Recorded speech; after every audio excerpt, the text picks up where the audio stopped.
Buenos días, continuamos queridos hermanos con su programa Laicos en Acción.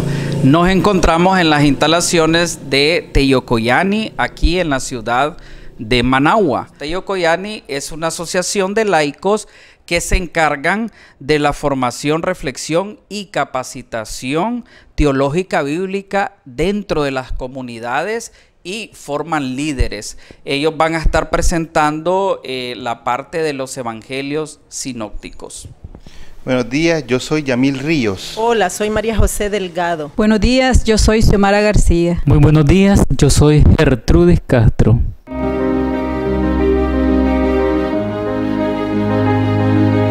Hoy vamos a estudiar los evangelios sinópticos.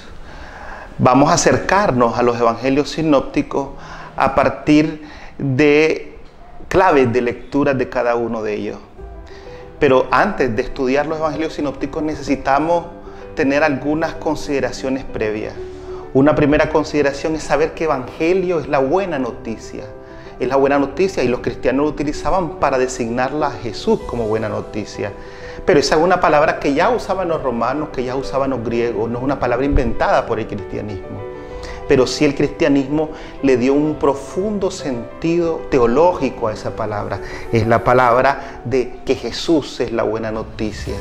Pero también los cristianos vieron la connotación de decir las acciones de Jesús, los dichos de Jesús, los hechos de Jesús son buena noticia. Y también, por último, los cristianos van a ver reflejado en los testimonios escritos sobre Jesús como buena noticia. Esa es la buena noticia, el evangelio de Jesús contado por 4 personajes, contadas por Marcos, contadas por Mateo, por Lucas y por Juan. Para acercarnos a los evangelios podemos hacerlo como se hace comúnmente leyendo cada uno de ellos, pero muchos autores, muchos estudiosos lo parten en dos. Primero los sinópticos y por último el evangelio de Juan. ¿Por qué evangelios sinópticos? Quienes serían Marcos, Mateo y Lucas. Porque si uno toma cada uno de esos evangelios y los pone en paralelo, nos vamos a dar cuenta que tienen muchas similitudes y vamos a ver también sus diferencias. Y eso nos hace ver un panorama de conjunto, que es lo que significa sinopsis, sinóptico. Entonces, ahí vamos a nosotros a encontrar ciertos paralelismos entre los tres. Vamos a encontrar textos casi idénticos en los tres. Vamos a encontrar textos que solo aparecen en 2 tradiciones y no en las 3. Pero eso es el estudio sinóptico de los evangelios. Entonces, nosotros vamos a acercarnos a los evangelios sinópticos. Vamos a tener en cuenta también considerar que los evangelios no se escribieron como una biografía que alguien se sentó y comenzó a escribir y ya. O que como relatos del periódico de sucesos del día de ayer hoy salen escritos. No. Los evangelios tuvieron 3 grandes etapas a lo largo de unos más o menos 60 años, 70 años. Esas 3 grandes etapas, la primera etapa es los acontecimientos de Jesús, que va desde el nacimiento de Jesús más o menos al año 30, que serían los años de la vida de Jesús. Ahí vamos a encontrar los hechos, los sucesos, las curaciones, los milagros, las enseñanzas de Jesús. Entonces, en esa primera etapa vamos a tener, es la etapa, lo que le dicen algunos, la etapa del hecho. Después, esos hechos, esos acontecimientos quedaron grabados en la memoria colectiva del pueblo, de esos primeros discípulos y cristianos. Y esa memoria colectiva es lo que permitió que durara de generación en generaciones en ese periodo para poder ser contada. Así como el pueblo de Israel contaba el exilio a sus hijos, sus nietos, por años, así pasó lo mismo con los evangelios. Cada evangelista recogió esa memoria colectiva del pueblo y viene la tercera etapa, que fue ponerla por escrito. Esa tercera etapa se da porque resulta que los primeros cristianos, los cristianos que habían conocido a Jesús, los discípulos de Jesús, ya estaban muriendo. Y entonces se podía perder toda esa riqueza que había quedado en la memoria de ellos. Entonces, varios autores decidieron ponerlo por escrito. Comunidades enteras participando en la construcción colectiva de lo que hoy conocemos como evangelio. Y entonces los evangelios sinópticos también se escribieron así. Primero los sucesos, la historia de Jesús, luego la narración, lo contado y por último la escritura. Entonces ahí podemos tener en cuenta todos esos elementos para acercarnos ahora a los evangelios sinópticos. Y vamos a comenzar el evangelio con el evangelio de Marcos.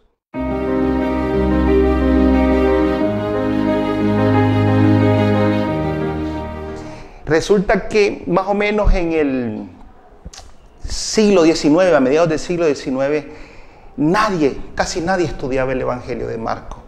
Y casi nadie lo estudiaba porque resulta que para la gente Marcos era muy desordenado.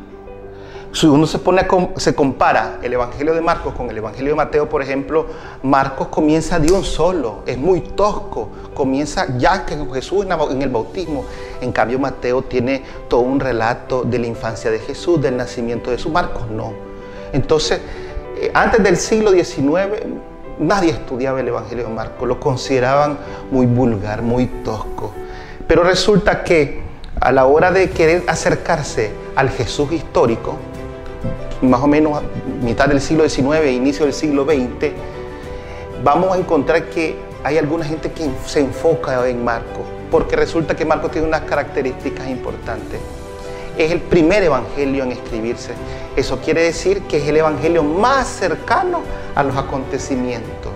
Es distinto a alguien que escribe 10 años de un suceso, por ejemplo el huracán Mitch en el 98, y entonces uno en el 2008 escribe 10 años después, a alguien que escribe 40, 50 años después. Es distinto. Y entonces el evangelio más cercano a la vida de Jesús fue el evangelio de Marcos. Entonces los estudiosos dijeron, hay que enfocarnos en Marcos, y comenzaron a estudiar este evangelio, que es un evangelio muy interesante, aunque para algunos, como repito, era muy tosco, estaba incompleto. No termina en la resurrección y le dedica menos de un capítulo a la resurrección. Entonces la gente, es un evangelio desconcertante para mucha gente.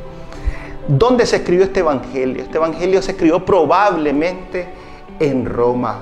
Vamos a encontrar en Marcos, si ustedes abren su Biblia, en Marcos vamos a encontrar algunos elementos que nos dicen que Marcos fue escrito en Roma. Por ejemplo, cuando hablamos de que Marcos traduce algunas palabras, si estuviese en Jerusalén, si estuviese en Galilea, en Palestina, Marcos no tendría que traducir, por ejemplo, la palabra Gólgota. Cuando habla del Gólgota y dice el lugar de las calaveras. Entonces, Marcos, ahí vamos a encontrar que él tiene que traducir ciertas palabras. Vamos a ver cómo traduce Marcos, por ejemplo, en la crucifixión. Ya les decía yo, la palabra dice, lo llevaron al lugar llamado Gólgota o Calvario, palabra que significa calavera. Entonces uno dice ahí, alguien judío ya sabe qué significa esto, pero un romano, un griego no saben qué significa esto. Entonces los estudiosos probablemente ubican este evangelio escrito en las comunidades de Marcos, en Roma. Vamos a ver que Marcos es muy conocido en esas comunidades. Fíjense que lo cita Colosenses, lo cita Segunda de Timoteo, lo cita Filemón y lo cita la primera carta de Pedro. En todas ellas se habla de que Pedro estaba allí, y que inclusive en Colosenses 4:10 nos dice que recíbanlo porque él lleva la carta. Recíbanlo y trátenlo bien.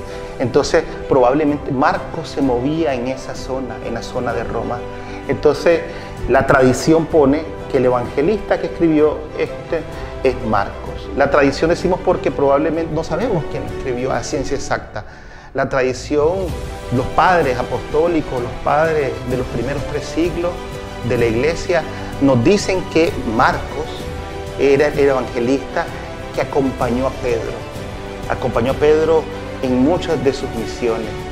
Pedro, en la primera carta de Pedro, le dice que es su hijo espiritual. Entonces, Marcos no conoció a Jesús, pero Marcos conoció de primera mano a Jesús. ¿Por medio de quién? Por medio de los discípulos. Y la tradición pone que en boca de Pedro.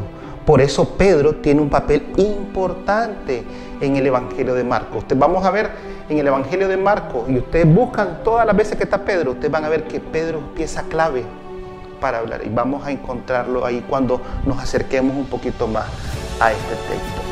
Otra cosa sobre Marcos es que Marcos, para entender el Evangelio necesitamos, y acercarnos al texto, necesitamos saber el contexto.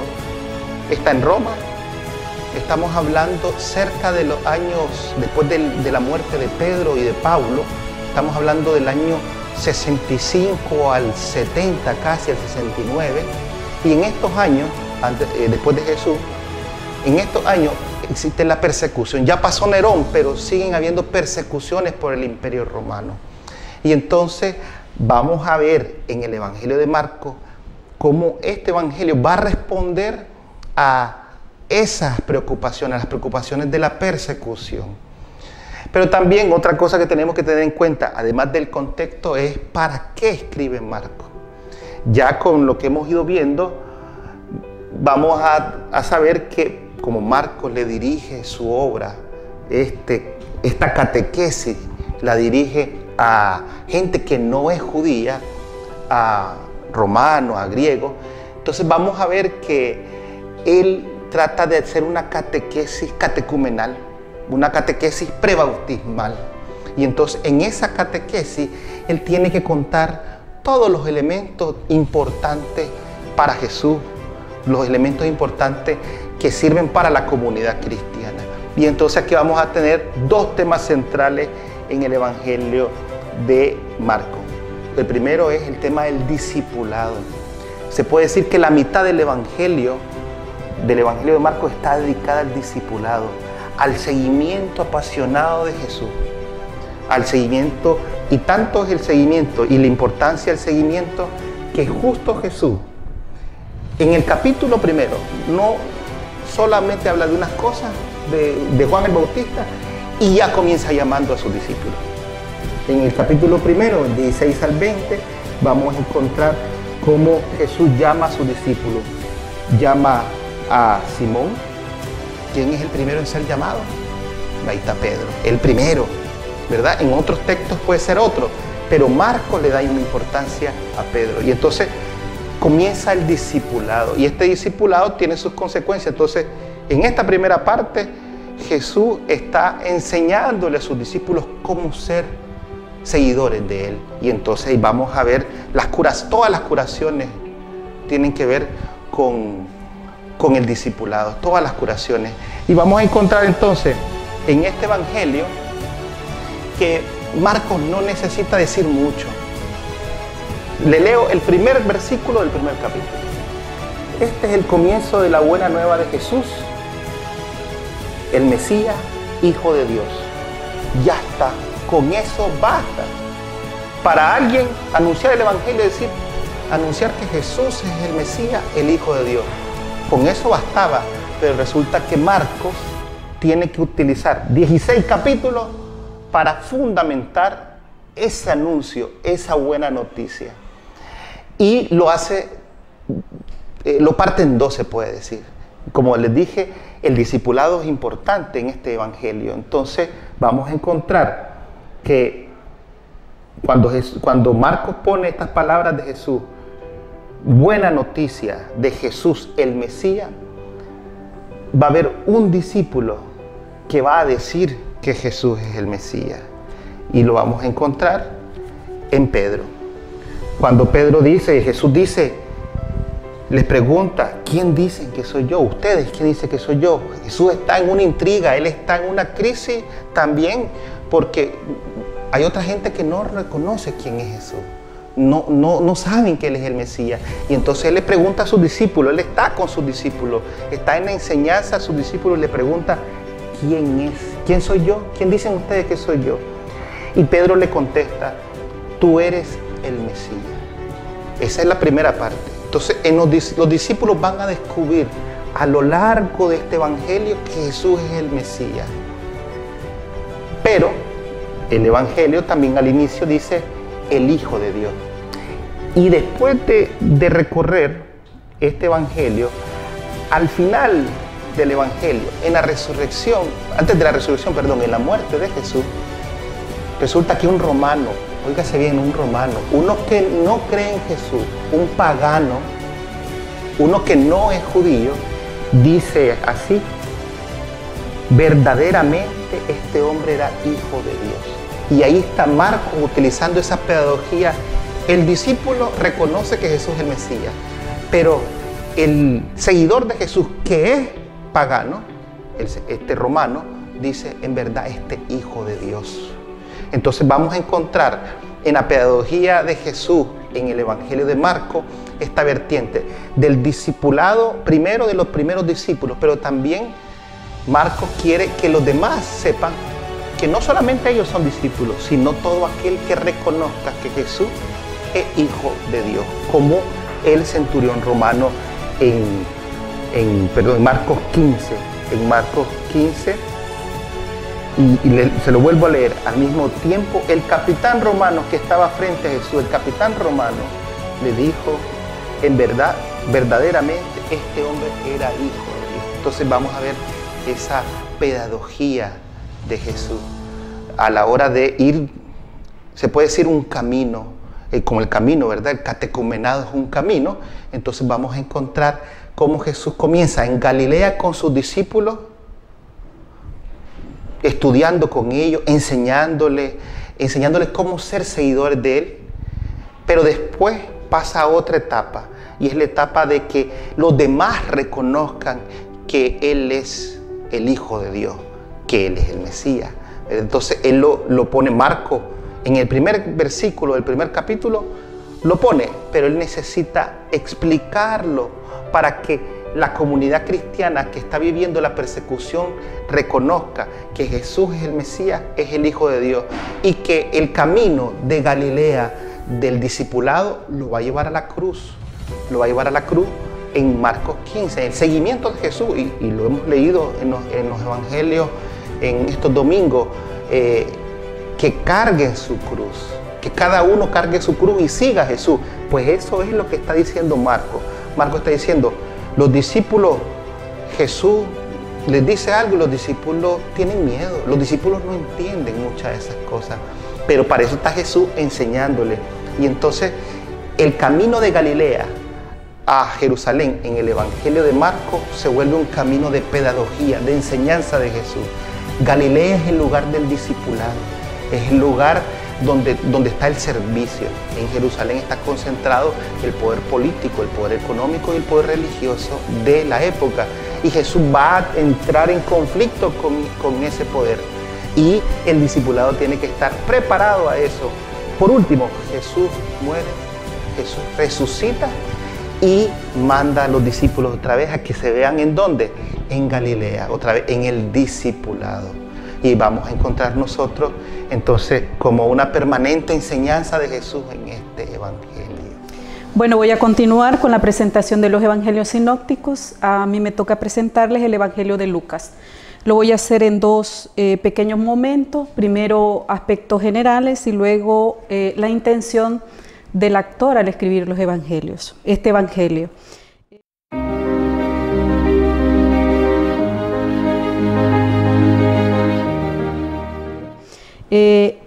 En los aspectos generales tenemos cómo se compone. El Evangelio de Lucas se compone de 24 capítulos.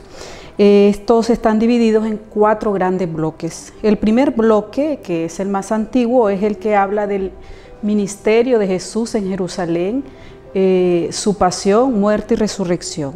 Lo encontramos en el capítulo 19, versículo 29, hasta el capítulo 24, versículo 53. El segundo bloque es el que habla de toda la actividad de Jesús en Galilea. Estos están en el capítulo 3, versículo 1, hasta el versículo 50 del capítulo 9. El tercer bloque es el que habla del viaje de Jesús a Jerusalén. Este se encuentra en el capítulo 9, versículo 51, hasta el versículo 28 del capítulo 19. El cuarto bloque es el que nos habla del nacimiento y la infancia de Jesús. Está en los primeros capítulos del Evangelio, del capítulo 1, versículo 4, hasta el capítulo 2, versículo 52. El idioma. Se escribe en un griego común de la época, pero con rasgos delicados, por lo que revela que hay una buena preparación del redactor o redactores. Posiblemente fue escrito en alguna región del mundo griego o alguien que vivía allí conocía muy bien el griego. ¿Quién lo escribió? La tradición se lo adjudica a Lucas, posiblemente porque Lucas fue un cristiano firme, convertido del mundo pagano al cristianismo, y también fue compañero de Pablo en algunos viajes. La fecha de redacción se ubica entre el 85 y 90 después de Cristo, esto es después del Evangelio de Marcos y antes de los Hechos de los Apóstoles. Los destinatarios. ¿Quiénes son los destinatarios del Evangelio de Lucas? Los destinatarios no aparecen explícitamente en el Evangelio, pero lo podemos encontrar entre líneas, ¿verdad? Entonces, hay 6 constataciones que nos ayudan a averiguar quiénes fueron los destinatarios del Evangelio de Lucas. La primera constatación es la palabra ciudad. El Evangelio de Lucas menciona mucho la palabra ciudad, mucho más que Mateo, mucho más que Marcos. Lo que quiere decir que para Lucas la ciudad es un símbolo muy importante. En este caso sería el símbolo del poder opresor y represor. La ciudad es la que mata a los profetas. En la ciudad de Jerusalén fue que mataron a Jesús. La segunda constatación que podemos hacer del Evangelio de Lucas es el contraste social. En todo el Evangelio nosotros miramos el contraste social, pero específicamente lo miramos en las bienaventuranzas. Las bienaventuranzas son muy distintas a las de Mateo. Lucas le agrega los ayes. Mateo solo dice, felices los que sufren, porque después reirán. En cambio, Lucas le agrega, ay de ustedes los que ahora ríen, porque después llorarán. Tenemos también a Lázaro y el rico, ¿verdad? Hay el Lázaro que está en la puerta del palacio del rico. Entonces, el Evangelio deja clara ese contraste social a nivel económico, ¿verdad? Hay por un lado muchos hambrientos y por otro lado mucha acumulación. Una tercera constatación es que el Evangelio de Lucas habla mucho de multitudes, de pueblos que los seguían, ¿verdad? Los seguían y ¿quiénes eran esta gente? Eran enfermos que querían oírles y querían ser curados. En el capítulo 5, versículo 15 dice, venían a oírles y para ser sanados. Otra constatación que nosotros encontramos es que Lucas menciona mucho pan, comida, banquete, la fiesta, ¿verdad? Ahí tenemos el banquete que estaba preparado, la parábola, y que los invitados se excusan. Entonces el dueño de la fiesta manda a buscar a los cojos, a los ciegos. Sabemos que esas enfermedades eran mal vistas y eran personas excluidas de la sociedad, y los manda a buscar, dice la parábola de Lucas. Y luego esa gente no llena la sala, entonces manda a los caminos a buscar a más gente para que lleguen a participar del banquete. Lo que quiere decir que había mucha hambre en estas comunidades a las que escribe Lucas. Una quinta constatación y muy importante es la atención a las mujeres. El tema de las mujeres es muy importante en el Evangelio de Lucas. Encontramos la marginación, entonces nosotros podemos notar, ¿verdad?, que en esas comunidades las mujeres eran marginadas, maltratadas, valoradas de menos, ¿verdad? Miramos la viuda de Naín, ese un milagro que hace Jesús sin que se lo pidan. Él solo miró el sufrimiento de la mujer y le resucitó el hijo. Su único hijo era viuda, entonces esa mujer a nivel de la sociedad quedaba totalmente desamparada, entonces le resucitó al hijo. Miramos el milagro de la mujer encorvada, 18 años tenía de estar encorvada esa mujer. La mujer con hemorragia, ¿verdad? Flujos de sangre por 12 años llevaba. Pero también miramos mujeres empoderadas y lo miramos en el Magnificat, que es un texto típico de Lucas, que dice María, ¿verdad? Reconoce María como mujer todo lo que ella es. Y la última constatación es también de otro texto típico de Lucas, que es el de los discípulos de Emaús, que miramos que van derrotados prácticamente de Jerusalén hacia Emaús y se encuentran con Jesús, ¿verdad? Entonces, y de ahí en el camino, en la conversación y al final descubren quién es Jesús y les nace de nuevo la esperanza, ¿verdad? Entonces, por todo esto que anteriormente he mencionado, se presume que fue escrito fue escrito para pequeñas comunidades de las periferias de grandes ciudades. Pudo haber sido en Antioquía de Siria, que tenía unos 700.000 habitantes, o en Éfeso de Asia Menor, que también era una ciudad grande de unos 400.000 habitantes, ¿verdad? Que por eso tanto la marcada diferencia social, el contraste, el sufrimiento. La otra parte sería la intención con la que se escribe el Evangelio. Este Evangelio se escribe para tratar de responder a dos preguntas. ¿Quién es Jesús de Nazaret para las comunidades? ¿Y qué significa seguir a Jesús en una realidad concreta? Primero, ¿quién es Jesús de Nazaret para las comunidades? Jesús de Nazaret es el Salvador del mundo. ¿Cómo lo demostraba esto? ¿Cómo lo demuestra el Evangelio de Lucas? Pues con la acción salvadora de Jesús, la acción liberadora de Jesús, expulsando demonios. Está el endemoniado que llevan a la sinagoga, está el endemoniado el que sacó Jesús los demonios y fueron a parar a los cerdos, ¿verdad? Jesús sanando enfermos, Jesús liberando a mujeres, levantando el rostro de la mujer encorvada, se convierte en el Salvador de estas comunidades. Jesús es el liberador de los pobres, de los oprimidos y marginados. Jesús de Nazaret es el Señor. Las comunidades marginadas, a pesar de todo, decían, ¿verdad? Y asumían a Jesús como el Señor. Esto para nosotros ahora es fácil, pero para estas comunidades no, tomando en cuenta que en las grandes ciudades de Asia Menor, en los templos existía la estatua del emperador. Ese era el Señor. Sin embargo, las comunidades decían que Jesús, miraban a Jesús, el Señor de la historia. Jesús es la revelación de la misericordia del Padre. Y qué misericordia, ¿verdad? Jesús es la encarnación de la misericordia de Dios. Para el Evangelio de Lucas, el tema de la misericordia es muy, muy importante. Tenemos la parábola del Padre misericordioso, el hijo que se va a malgastar su herencia, ¿verdad? Y después de la derrota, después de todo, vuelve donde el Padre y solo recibe amor e incorporación a la vida. Tenemos también al samaritano. El samaritano solo se baja del animal que iba, solo se dio cuenta que ese herido necesitaba de él y se bajó. La misericordia, ¿verdad? Jesús, para el Evangelio de Lucas es muy importante el tema de la misericordia y Jesús es la revelación de la misericordia del Padre. Jesús es alguien que está en medio del pueblo. Jesús caminaba en medio de la gente y lo vemos en el milagro de la mujer con hemorragia, que le toca el manto y Jesús siente que algo salió de él y pregunta quién me ha tocado, y Pedro le dice, pero si hay tanta gente alrededor tuyo, ¿cómo vamos a saber quién te tocó, ¿verdad? Jesús siempre andaba en medio de la gente. Jesús es el profeta de Dios.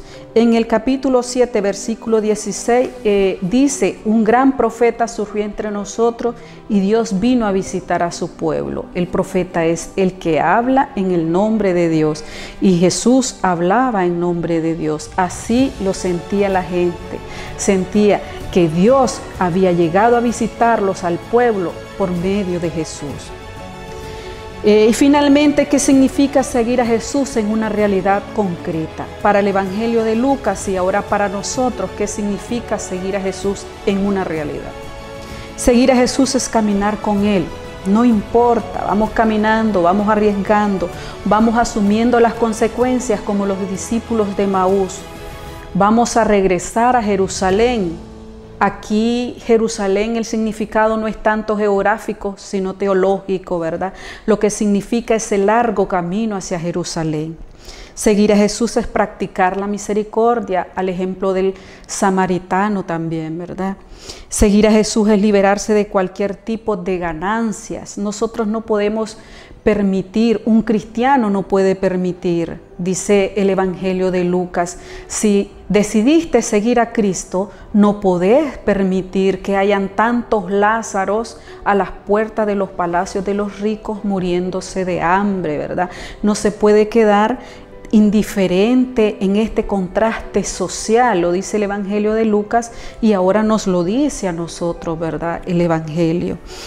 Es permanecer firmes en el camino y en el compromiso. Está la parábola de los talentos y a eso nos quiere decir esa parábola del Evangelio. No guardes tu talento, significa trabajo, significa compromiso del día a día, ¿verdad? De diario. Seguir a Jesús es como María, es ser como María, siervas y siervos de Dios. María se encarnó más bien en el grito y el dolor y la esperanza del pueblo. María descubrió a un Dios distinto, al Dios de Jesús. El Dios que nos revela María también es el Dios de María, es el que derriba del trono a los poderosos y enaltece a los humildes. A los hambrientos los colma de bienes y a los ricos los despide vacíos. Ese es el Magnificat, un texto típico de Lucas. Está en el capítulo 1, versículo 46-55. Seguir a Jesús es hacer memoria de su presencia, ¿verdad? La celebración de la última cena nos debe llevar a asumir ese compromiso, a recordar qué celebraba Jesús en la última cena. Él se quedaba y recordar a Jesús, celebrar a Jesús es hacer lo que hacía Jesús, su acción salvadora, su acción comprometedora, pero desde el contexto, desde el lugar social de los pobres y de los marginados. Y finalmente, seguir a Jesús es creer que ese camino tiene futuro a pesar de las dificultades, así como los discípulos de Maús que iban caminando desanimados, sin esperanza, y se encontraron con Jesús como un viajero más, y fueron comprendiendo la Escritura desde los acontecimientos. Entonces nosotros tenemos que hacer eso también, comprender las Escrituras desde los acontecimientos. Seguir a Jesús es comprometerse a un cambio social, un cambio social que rompa barreras de sexo, de religión, de grupo social, grupos económicos, grupos políticos. Seguir a Jesús, según el Evangelio de Lucas, es hacer todo lo que Jesús hizo en favor de los pobres y los más desposeídos. Vamos a continuar esta reflexión con el Evangelio de Mateo.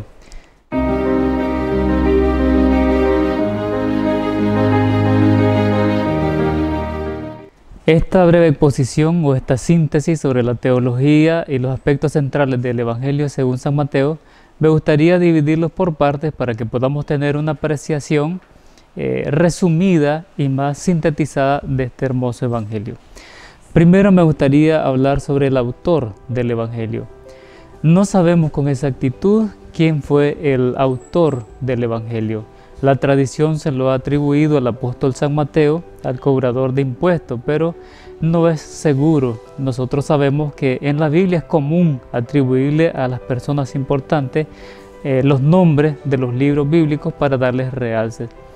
Por eso es preferible hablar mejor de una comunidad que escribe, que reflexiona, que recuerda con cariño la fe y la vivencia que tuvo de su encuentro con Jesús de Nazaret. Obviamente hubo uno o varios redactores finales que le dieron la estructura al Evangelio, y es natural porque no toda la comunidad puede escribir, sino uno fue el encargado pues, de darle la estructura final. Este Evangelio surgió en los años 80 o 90 y fue escrito en arameo, la lengua que hablaban los pobres de las zonas rurales de Palestina. El Evangelio de Mateo está escrito surge en las comunidades rurales de Palestina. Estas comunidades tenían algunas características bien propias. Eran una mezcla de judíos con paganos. Recordemos que estas comunidades están situadas bien al norte de Galilea, al sur de Siria, y eso les hace o les provoca una mezcla de culturas judía y pagana. Otra característica propia del Evangelio de Mateo es que existe una fuerte polémica, una aguda polémica entre los cristianos convertidos y los judíos que todavía quedaban fieles a su religión. Jesús también, a lo largo de todos los 28 capítulos del Evangelio, tiene una polémica constante con los escribas, los fariseos, los doctores, teniendo distintas discusiones, controversias sobre distintos puntos de la Escritura y cómo Jesús interpreta la vida. Entonces muchos de los miembros de estas comunidades todavía cargaban muchas tradiciones del judaísmo y a veces estaban confundidos si bautizarse, si circuncidarse, si seguir con las tradiciones de la ley o adquirirse o adherirse a las novedades que presenta la buena nueva de Jesús de Nazaret. El siguiente punto del Evangelio que quiero aclarar es el siguiente. ¿Cuál es la intención general del Evangelio según San Mateo? Mateo quiere mostrar que Jesús es la continuación bíblica de toda la historia de Dios en Israel. Por eso presenta a Jesús como el Mesías esperado por el pueblo de Israel. Lo presenta como el nuevo Moisés, el nuevo gran legislador del pueblo de Israel. Lo presenta a Jesús como el Señor, como el Hijo del Hombre, y lo presenta también como el Hijo de Dios. Algunos aspectos generales del Evangelio de Mateo. Primero, el reino de Dios es el tema central de todo su Evangelio. Alrededor de 54 veces Mateo va a hablar del reino de Dios. Especialmente Mateo va a referirse con las palabras el reino de los cielos. Así lo va a tratar Mateo por respeto al nombre de Dios. ¿Qué es el reino de Dios según el Evangelio de San Mateo? Primero, lo siguiente. El reino de Dios es decirle a la gente: Dios ama a los pobres y los pecadores y los ama incondicionalmente porque son pobres, porque son pecadores, porque son sufridos. Segundo, el reino de Dios consiste en anunciarle a los pobres que Dios es bueno, Dios es compasivo, Dios es misericordioso.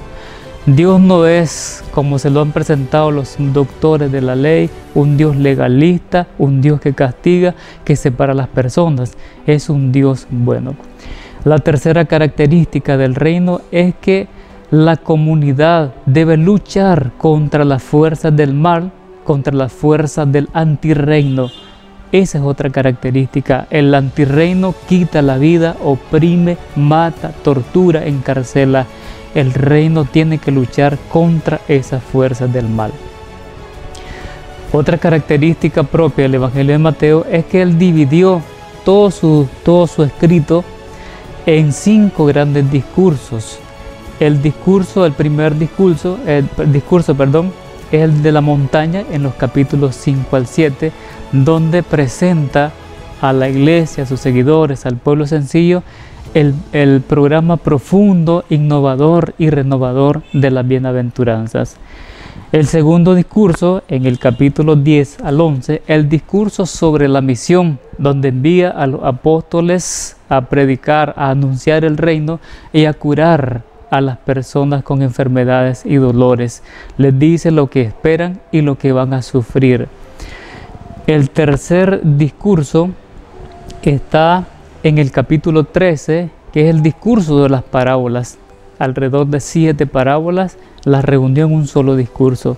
Los capítulos 18 al 19 es el cuarto discurso, que se le llama el discurso sobre la iglesia. Y finalmente, los capítulos 24 al 25, Mateo nos presenta el último discurso, se le llama el discurso escatológico, que habla sobre el final de los tiempos, la venida del Hijo del Hombre. Estos 5 discursos, según los especialistas, tienen la intención, Mateo, de compararlo con los 5 libros del Levítico, perdón, 5 libros del Pentateuco, atribuidos al gran Moisés, el gran legislador del pueblo de Israel. Entonces, 5 discursos, 5 libros de la antigua ley judía. Los primeros 13 capítulos de Mateo presenta a Jesús en continuación con el Antiguo Testamento, anuncia el reino de Dios, el pueblo acepta a Jesús como el Mesías, está contento con él. Jesús pone en práctica el reino sanando a los enfermos, sanando a los atormentados por demonios, anunciándoles la buena nueva. En estos primeros capítulos es el tiempo de bonanza, el tiempo de expansión, el tiempo que Jesús aprovecha para enseñar al pueblo. A partir de los capítulos 14 en adelante hasta el 26, los conflictos crecen. El pueblo sigue aceptando a Jesús. Algunos todavía no tienen claro quién es Jesús, como Juan Bautista. Algunos familiares suyos todavía tienen duda. Y las autoridades civiles se posicionan totalmente contra Jesús. Lo acusan de blasfemo, de falso Mesías y de falso profeta. Los capítulos 26 al 27 es el desenlace final de la historia de Mateo. Ahí se produce, por decirlo así, el choque de los 2 reinos, el reino del Mesías, el reino de Jesús y el reino de las autoridades civiles. En este desenlace, Jesús es acusado, Jesús es condenado a morir crucificado. Según el Evangelio de Mateo, la crucifixión y la muerte de Cristo en la cruz se da para que se cumplan las profecías, no es un fracaso. Jesús para la comunidad de Mateo es el hijo de David y el hijo del descendiente de Abraham. Los personajes más queridos, anhelados por el pueblo judío, Mateo los vincula directamente a Jesús. Jesús, descendiente de Abraham, nace en la ciudad de David. ¿Quién es Jesús para Mateo? El nuevo Moisés, el nuevo legislador del nuevo pueblo de Dios. Jesús para Mateo es el anunciador del reino, el anunciador del reino. Jesús viene a enfrentarse al mal, a la muerte y la vence. Entonces Jesús trae esperanza, trae confianza, trae una nueva interpretación de la vida vinculada al reino. Jesús para Mateo es el maestro y el profeta que habla con autoridad. No habla como los doctores de la ley, sino que habla con autoridad. Y esta autoridad le viene de la fuerza del testimonio y de la coherencia que Jesús tiene entre lo que dice y lo que practica en su vida. Este Mesías anunciado por los profetas, según el Evangelio de Mateo, es un Mesías pobre y sufriente. No es el Mesías glorioso y victorioso que esperaban los poderosos de Israel, sino el Mesías pobre y sufriente que se solidariza en la persecución y en la cruz con los injusticiados de la tierra. Para Mateo y para las comunidades, Jesús rompe con el sistema del templo y de la ley.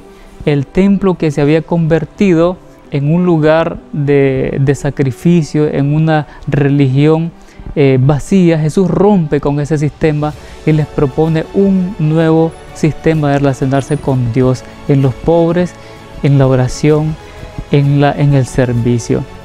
Y finalmente, ya dije hace un momento, Mateo presenta a Jesús como el Hijo de Dios, que viene a salvarnos de nuestros pecados, a realizar un nuevo pacto, el nuevo Cordero que viene a darnos vida, una nueva Pascua. Es decir, resumiendo, esta es la profesión de fe de las comunidades de Mateo. ¿Quién es Jesús para ellos? El Hijo de Dios, el Hijo del Hombre, el Mesías sufriente es el Señor. Resumiendo en Mateo, las enseñanzas de Jesús propone a la comunidad un modelo distinto de vida. La comunidad de Mateo tiene que cambiar, las comunidades cristianas tienen que cambiar, la iglesia tiene que ser distinta, tiene que convertirse en una fraternidad de hermanos y discípulos del Señor. En la nueva propuesta de Jesús sobre cómo debe entenderse la iglesia, debe existir la compasión. Yo soy compasivo, siento compasión por este pueblo que no ha comido. Y fruto de la compasión, tiene que corregirse a los hermanos que han pecado con prudencia, con amor. Los tres evangelios sinópticos resaltan a su manera cómo entendieron y cómo vivieron su relación con Jesús de Nazaret. Un evangelio y una interpretación contextualizada en cada comunidad. Para Marcos, por ejemplo, fue interesantísimo y profundo la relación que tiene el discipulado con el mundo de los paganos. Mateo resaltó la continuación bíblica de toda la historia de Israel en la persona del Mesías sufriente. Y Lucas, con una sensibilidad humana, resalta el tema de los pobres, de las mujeres y de todos los que están apartados de la sociedad. De alguna manera los tres hacen coincidir que la buena noticia es vida abundante para las personas, es vida abundante para la gente, es vida importante para la iglesia. Los evangelios, un testimonio plural sobre la persona de Jesucristo, nos comprometen a nosotros los cristianos a llevarle vida a la comunidad, vida a la iglesia, vida al mundo. Ese es el testimonio y el compromiso que queda de nosotros una vez hecha la lectura de los tres evangelios. Predicar a Jesús es predicar la vida, anunciar a Jesús es anunciar la vida desde diferentes contextos, desde diferentes realidades. Muchísimas gracias.